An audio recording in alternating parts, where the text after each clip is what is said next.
Olá, queridos professores, queridas professoras, sejam todos e todas muito bem-vindos a mais um Dialogando.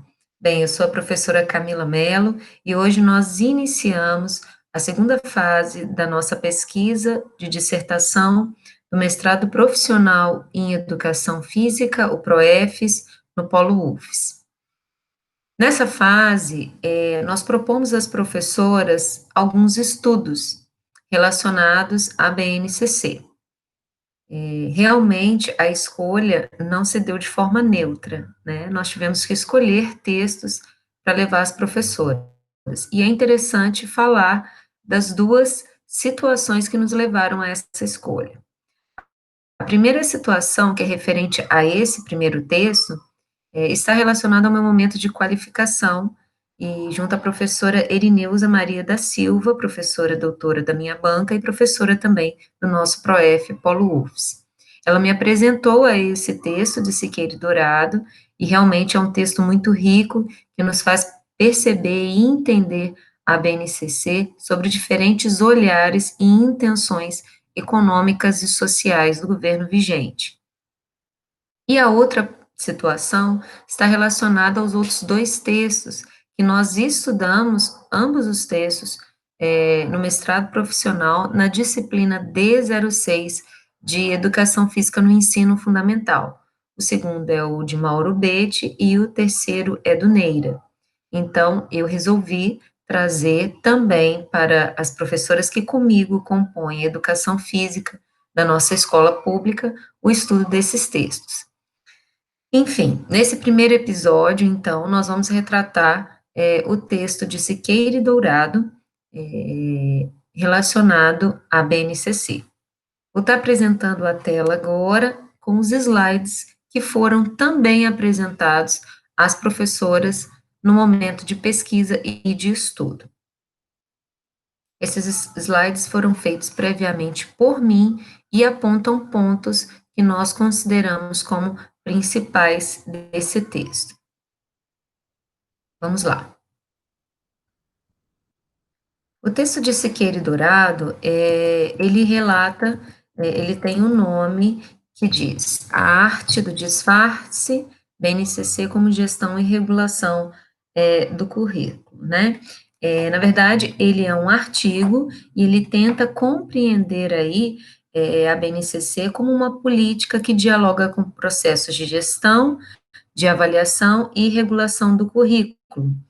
Os autores, eles refletem sobre as possíveis intervenções na gestão democrática, nas dinâmicas curriculares, nos processos formativos e na possível responsabilização dos professores pelo fracasso escolar e na autonomia docente. E aí ele propõe esse estudo através dos limites e possibilidades, equívocos e potencialidades, retórica e concretude. Introdução ao campo de tensão que se efetivou o debate sobre a BNCC. Nós sabemos que a aprovação deste documento, ele não se deu de forma unânime pelo Conselho Nacional de Educação, por motivos relacionados pela forma aligeirada que aconteceu essa última versão homologada da BNCC.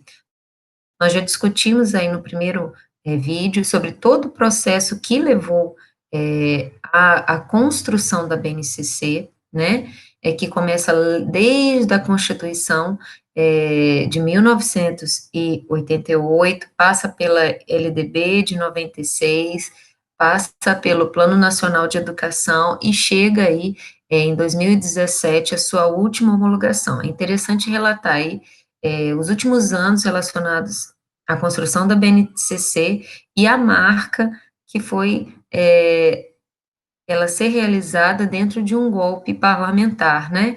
E isso é interessante colocar porque mudam todas as intenções que sobressaem na própria base, com essa mudança de governo, né, realizada, e a base sendo tensionada nesse momento.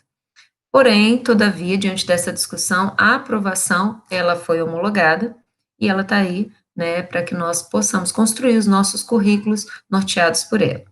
Então, para os dois autores do artigo, a base é uma política de governo, ela é normativa, e ela implica, sim, um esforço das redes de ensino de pensar os novos currículos, é, e a sua implementação, ela pode ser percebida na forma de cima para baixo e de fora para dentro da escola, o que os autores percebem que podem comprometer essa interpretação e efetivação da base diante de nós, professores, e dos currículos que nós vamos operar, né? O discurso da mudança proposto pela base. Para os autores, os debates sobre a base, eles devem compreender tanto os sentidos objetivos quanto os sentidos subjetivos, né? Ou seja, objetivos desde a criação mesmo desses processos, que são algo que nós vivenciamos concretamente, até os subjetivos, que são as nossas interpretações e também as nossas execuções. Os autores dizem que é preciso entender a reforma educacional contemporânea como uma prática de política social. Assim, a BNCC ela é percebida como objeto de regulação social, de certa forma, reducionista ao processo educativo centrado nas competências e habilidades, e aí eles colocam sim que essas competências e habilidades elas têm o objetivo de atender o mercado de trabalho. Ela é prescritiva, ela é padronizadora de certa forma, e ela é reguladora de conhecimentos que são definidos por elas como essenciais, né? E aí a gente já percebe que não há nenhum campo neutro, há a visão de quais são os sujeitos que devem ser formados. Não apenas os sujeitos que devem ser formados, mas também a forma de avaliação que vai se dar nesse processo para constatar ou não se esses objetivos de padronização de currículo foram alcançados ou não. E aí a gente tem, né, o IDEB, o Índice de Desenvolvimento da Educação Básica, nós temos a Prova Brasil e tantas outras provas, né, que são tidas como avaliadoras. Ele destaca dois autores, que é o Saviano e o Macedo. O Saviani, ele já indica que uma possível intenção da BNCC seria o de ajustar o funcionamento da educação brasileira aos parâmetros das avaliações gerais padronizadas, né? Eu trouxe aqui também, como dica de leitura, esse livro, que é a Reforma Empresarial da Educação, Nova Direita, Velhas Ideias, é um livro de Luiz Carlos de Freitas, e ele relata exatamente isso. Ele faz um paralelo também com o núcleo comum dos Estados Unidos da educação, que é utilizado, e relata exatamente o que Saviani também já havia percebido, que são padronizações de avaliações, né, gerais. Enfim, então fica a dica aí, ótimo livro, excelente, super indico. E aí, Macedo, ele também fala das evidências dos processos de regulação e avaliação que podem ser identificados na BNCC quando se observa a relação entre competências e habilidades que devem ser averiguadas por meio de objetivos comportamentais do aluno. É muito interessante a gente pensar aqui também que a educação física, ela não trata apenas do cognitivo. Nós partimos também dos sentidos, do sentir, dos signos, como o Bethe também propõe e explica, né? É a partir do estudo da semiótica. Então, é a interligação de vários conhecimentos e de signos que tratam a educação física. Então, como avaliar isso? Para a educação física, que vai além da forma cognitiva, é muito difícil esses padrões de avaliação propostos pela BNCC.